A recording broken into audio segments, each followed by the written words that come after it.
This is more than legacy. This is a source of inspiration, sharing the journey of discovery. PSN College of Engineering and Technology.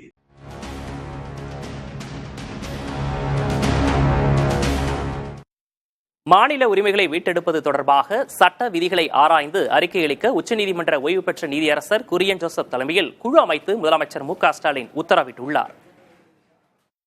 மாநில சுயாட்சி குறித்து சட்டப்பேரவையில் 110 விதியின் கீழ் பேசிய முதல்வர் மு க ஸ்டாலின் கல்வி, சுகாதாரம் உள்ளிட்ட அனைத்தையும் மாநில அரசுகளை முன்னெடுப்பதாகவும், ஆனால் மாநில அரசுகளின் அதிகாரங்கள் பறிக்கப்பட்டு ஒன்றிய அரசிடம் குவிக்கப்பட்டு வருவதாகவும் தெரிவித்துள்ளார். அனைத்து அதிகாரங்களையும் கொண்டவையாக விளங்கினால்தான் மாநிலங்கள் வளர்ச்சியடையும், இந்தியாவும் வலிமை பெறும் என்றும், இதனை உணர்ந்து மாநிலத்தில் சுயாட்சி, மத்தியில் கூட்டாட்சி என்கிற பரந்துபட்ட கொள்கை முழக்கத்தினை தமிழ்நாடு தொடர்ந்து உரக்க முழங்கி வருவதாகவும் முதலமைச்சர் தெரிவித்தார். மாநிலங்களின் உரிமைகள் தொடர்ந்து பறிக்கப்படும் சூழலில் கூட்டாட்சியை வலியுறுத்தும் வகையில் நடைமுறையில் உள்ள சட்டங்கள், ஆணைகள் உள்ளிட்டவற்றை ஆராய்ந்து மறு மதிப்பீடு செய்ய வேண்டும் என தெரிவித்துள்ள முதல்வர் மு க ஸ்டாலின், இதற்கான நடவடிக்கைகளை அரசுக்கு பரிந்துரைக்க உயர்மட்ட அளவிலான குழு அமைப்பது மிக மிக அவசியம் என குறிப்பிட்டுள்ளார். அனைத்து மாநிலங்களின் நலன் கருதியே உயர்மட்ட குழு அமைக்கப்படுவதாகவும் முதல்வர் மு க ஸ்டாலின் தெரிவித்துள்ளார். பசியால் வாடி தவிக்கும் தன்னுடைய குழந்தைக்கு என்ன உணவு கொடுத்திட வேண்டும் என்பது அந்த குழந்தையின் தாய்க்குத்தான் தெரியும்.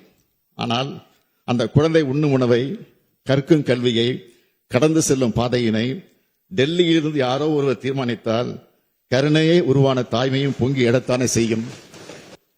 இந்திய அரசியலமைப்பு சட்டத்தில் வழங்கப்பட்டுள்ள மாநிலங்களின் நியாயமான உரிமைகளை பாதுகாக்கவும், ஒன்றிய மாநில அரசுகளுக்கு இடையேயான உறவுகளை மேம்படுத்திடவும் உச்சநீதிமன்ற மேனாள் நீதியரசர் திரு குரியன் ஜோசப் அவர்களை தலைவராக கொண்ட குழு அமைக்கப்படுகிறது.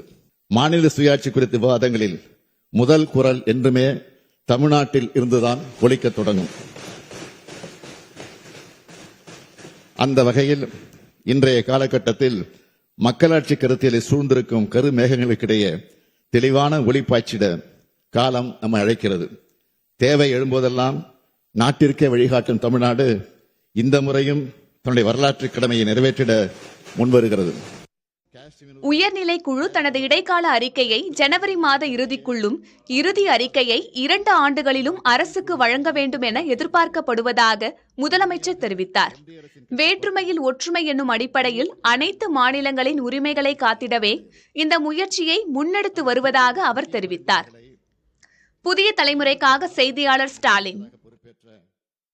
This is more than legacy. This is a source of inspiration, sharing the journey of discovery. PSN College of Engineering and Technology.